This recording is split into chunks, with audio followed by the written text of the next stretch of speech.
चलो इस सारे मामला पे पूर्ण विराम लगा दिया है नेपाल पुलिस ने। वो स्टेटमेंट जारी करके बता दिए हैं कि क्या हुआ था प्रिंस यादव यानी रोशन सर के भाई के साथ। उसके दोस्त ने भी सारा कुछ क्लियर करके बता दिया है कि पूरा मामला क्या था। देखो, ना हम खान सर के साइड से हैं, ना हम रोशन आनंद सर के साइड से हैं, लेकिन आप किसी के सहानुभूति में आके किसी को ट्रोल करने लगिए, किसी को ट्रोल में आके किसी को रोस्ट करने लगिए, वो बिल्कुल भी पक्ष से नहीं है। किसी का ज़्यादा फैन फॉलोइंग है इसका मतलब ही नहीं कोई मुंह उठा के लगेगा रोस्ट पे रोस्ट करने, चाहे वो कोई हो और किसी के बारे में जिक्र हो। देखो, अभी जो मैटर है वो रोशन आनंद सर के भाई प्रिंस यादव का मैटर है कि आखिर उनको नेपाल के उस होटल में हुआ क्या था। अभी बिल्कुल ये बात करने का समय नहीं है कि खान सर किसका 40,000 रुपया लिए थे, किसका 40,000 रुपया रिटर्न नहीं किए, तो खान सर जाके क्या बोलते हैं अपने कोचिंग के बारे में, उनका इस सब से हट के है। ये सब बात करने वाला भी टॉपिक है, लेकिन उसका एक टाइम है, उसका एक सही समय है।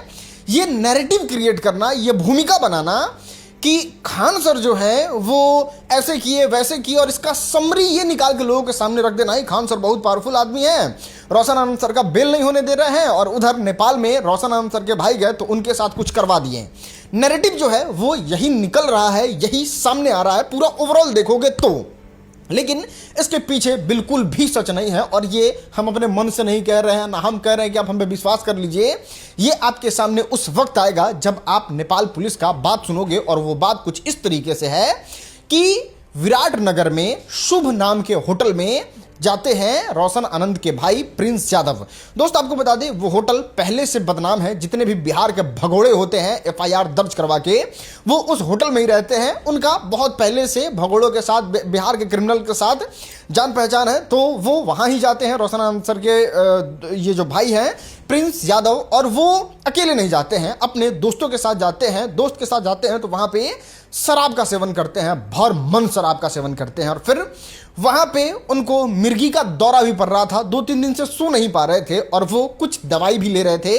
दवाई नींद का था जिससे उनको नींद आ जाए। और ये हम नहीं कह रहे हैं, ना कहीं से जानकारी इकट्ठा करके ले आए हैं, ना किसी से पूछ के बता रहे हैं। रोशन आनंद सर के भाई के साथ जो लोग गए थे नेपाल वो लोग कह रहे हैं, आप खुद सुन लो। मारा नहीं है, वो जो है बीमारी के कारण, मतलब साइकियाट्रिस्ट का बहुत समय दवाई खा रहा था, उसी के कारण मरा है। इसका पहले से दवाई चलता था मेंटल का, मतलब उसको 2 बार अटैक आ चुका था, उसको कोई कुछ नहीं किया गया है।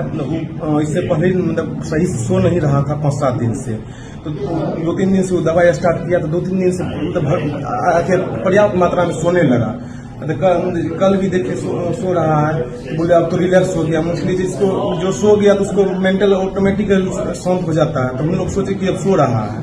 तो उसके बाद मतलब शाम में मतलब हम लोग बाहर निकले।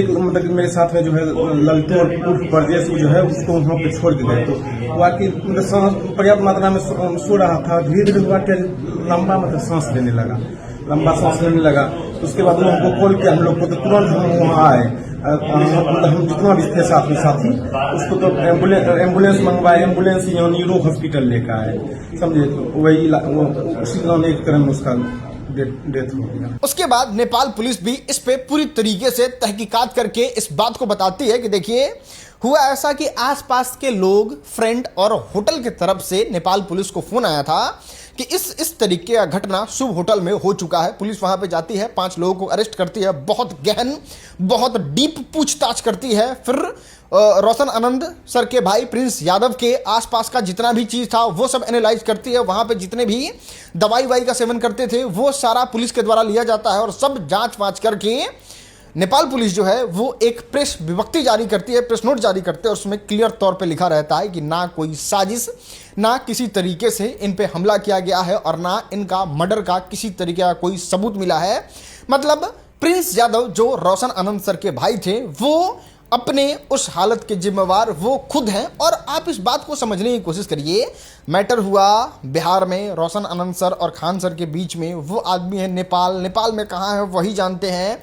वहाँ पे बिहार से किसी आदमी का लगा के सेट कर देना ये नेक्स्ट टू इम्पॉसिबल है। अगर बिहार में रहता तो इस तरीके का कोई बात भी समझ में आता। लेकिन हाँ, बिहार में एक मिनट के लिए कह सकते थे कि पुलिस से जान पहचान हो गया होगा, पुलिस से कुछ ऐसा करवा दिए होंगे, लेकिन बात नेपाल के बारे में करें तो पूरा नेपाल के प्रशासन तो किसी के अंडर में नहीं आ सकता है ना, तो वहाँ से वो चीज़ क्लियर होता है और फिर प्रिंस यादव को उनके फैमिली को सौंप दिया जाता है कि अब लेके जाइए, अब आपको जिस तरीके का जाँच करवाना है उस तरीके का कराइए। और अब लगभग बात क्लियर हो चुका है कि इसमें किसी का कोई हाथ नहीं है। इनफैक्ट एक ये भी आ रहा था कि रोशन आनंद के भाई प्रिंस यादव जो है वो पंचायत चुनाव भी लड़ने वाले हैं और उसको लेके ही बात हो रहा था, कहीं हो सकता है उधर से कोई सेट कर दिया हो, लेकिन ऐसा बिल्कुल भी नहीं है। उनका तबीयत खराब था, एंजाइटी अटैक आ रहा था, उन पे FIR 10 था, वो अच्छे से सो नहीं पा रहे थे, वो नींद का दवा ले रहे थे और इस वजह से उनके साथ जो हुआ सो अब बीमारी क्या हुआ, रीजन क्या हुआ, वो जब उनका पोस्टमार्टम रिपोर्ट आएगा उस समय पता चलेगा। बाकी अभी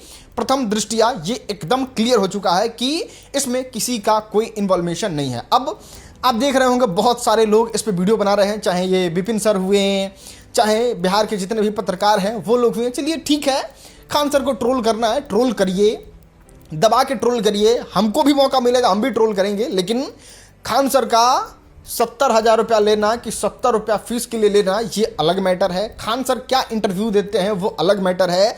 खान सर का क्या स्टूडेंट के साथ रिलेशन है वो अलग मैटर है। और रोशन आनंद सर के भाई का जान जाना और खान सर का उसमें इन्वॉल्व होना वो एकदम से अलग मैटर है। तो इस मैटर के आड़ में उस मैटर को भी घुमा के और प्रस्तुत किए जा रहे हैं, ये कहीं ना कहीं सही नहीं लगा। बाकी आपके सामने जो सच था वो लाके प्रस्तुत कर दिया।